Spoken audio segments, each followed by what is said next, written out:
बिहार ही अशी भूमी आहे जिथे राजकारण, गुन्हेगारी आणि पोलीस कारवाई यामधील अंतर अनेकदा धूसर होतं.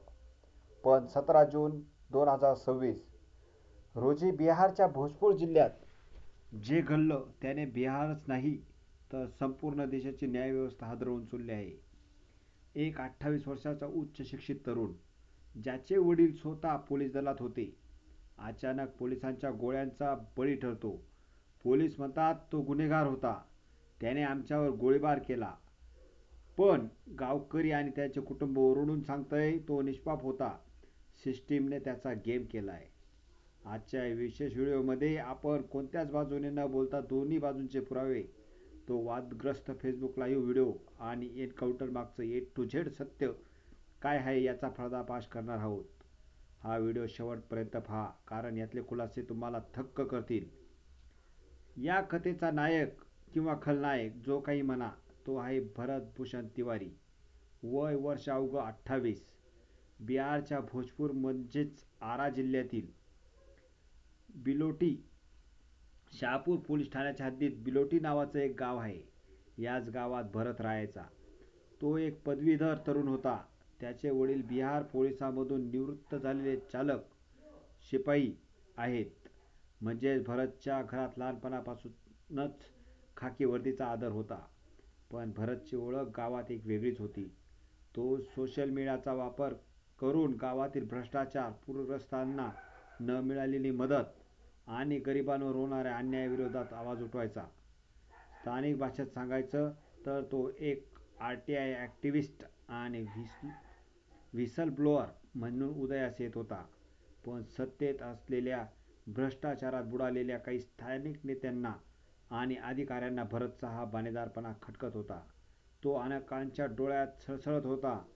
घटना घडण्याच्या अवघ्या 24 ते 48 तास आधी पडद्यामागे काहीतरी शिजत होतं.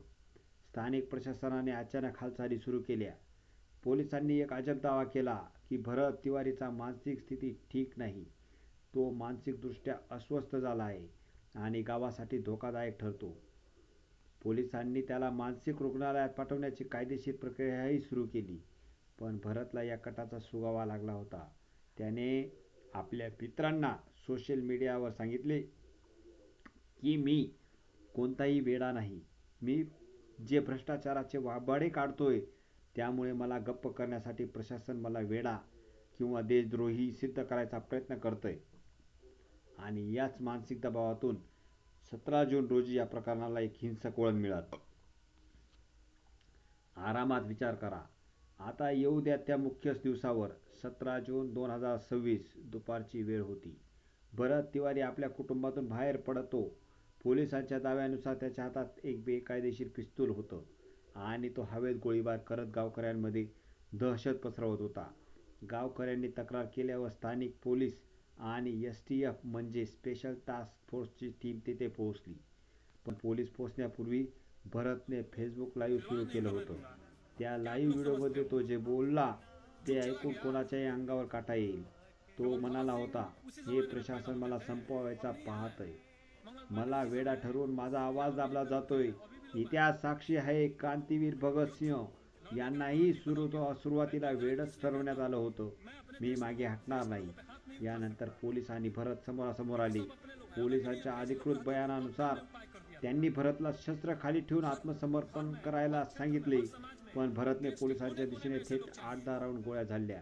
पोलिसांनी स्वतःचा जीव वाचवण्यासाठी प्रत्युत्तरादाखल गोळीबार केला. पोलिसांच्या 4 गोळ्या भरतच्या पायावर आणि मांडीवर लागल्या. तो रक्ताच्या थारोळ्यात पडला. त्याला तातडीने पाटणा मेडिकल कॉलेज हॉस्पिटलमध्ये नेण्यात आले आणि पण उपचारादरम्यान त्याचा मृत्यू झाला. ही झाली पोलिसांची बाजू. पण कथा इथे संपत नाही. खरी गडबड सुरू इथून होते. भरतच्या मृत्यूनंतर सोशल मीडियावर काही असे व्हिडिओ व्हायरल झाले ज्यांनी पोलिसांच्या दाव्याचे धिंडवडे काढले. या व्हायरल व्हिडिओजमध्ये काय दिसतंय? गावकरी आणि प्रत्यक्षदर्शीचा आरोप आहे की भरतच्या हातात शस्त्र होतं हे खरं आहे. पण पोलिसांनी गेल्यानंतर त्याने आपलं पिस्तूल जमिनीवर फेकून दिलं होतं आणि तो पोलिसांसमोर सरेंडर करत होता. कुटुंबियाचा थेट आरोप आहे की जेव्हा एखादा तरुण पूर्णपणे निशस्त्र झाला होता त्याने हात वर केले होते. तर मग पोलिसांनी त्याच्यावर एवढ्या जवळून 4 गोळ्या का झाडल्या? जर पोलिसांनी त्याला फक्त पकडायचं होतं तर पायावर गोळ्या झाडून त्याला एवढा रक्तस्राव कसा झाला, त्यांचा जीव का गेला? हा स्वसंरक्षणात केलेला एन्काउंटर आहे की पोलीस वर्दीच्या आड लपलेला थेट मर्डर? या एका प्रश्नाने संपूर्ण बिहार पेटून उठलं. भरतच्या मृतदेहाचे पोस्टमॉर्टम झाल्यानंतर त्याचे पार्थिव जेव्हा गावात आले तेव्हा लोकांचा संताप अनावर झाला. नातेवाईक आणि हजारो गावकऱ्यांनी मृतदेह रस्त्यावर ठेवून आरा बक्सर हायवे पूर्णपणे जाम केला. घोषणाबाजी झाली, पोलिसांच्या गाड्या अडवल्या गेल्या. लोकांची एकच मागणी होती, पोलीस अधिकाऱ्यांना तात्काळ फाशी द्या. राजकारणात याचे तीव्र पडसाद उमटले. विरोधी पक्षांनी नितीश कुमार आणि सम्राट चौधरी यांच्या सरकारवर हल्लाबोल केला. बिहारमध्ये कायद्याचे राज्य नसून पोलिसांची गुंडशाही सुरू आहे असा आरोप विरोधकांनी केला. निवडणुका जवळ येत असताना या तरुण कार्यकर्त्याच्या एन्काउंटरमुळे जातीगत समीकरणांनाही हवा मिळाली, ज्यामुळे सरकार बॅकफूटवर गेलं. वाढता जनक्षोभ पाहून सरकारला तात्काळ पावले उचलावी लागली.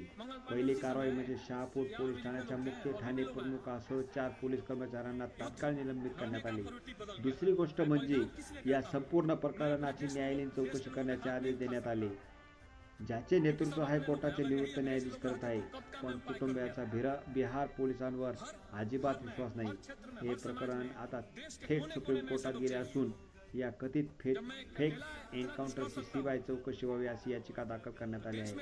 मित्र हो, भरत भूषण तिवारी आज या जगात नाही. तो गुन्हेगार होता की सिस्टीमचा बळी, हे येणारा काळ आणि न्यायालयीन तपासच ठरवेल.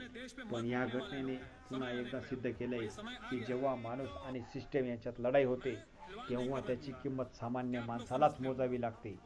तुम्हाला या संपूर्ण प्रकरणाबद्दल काय वाटतं?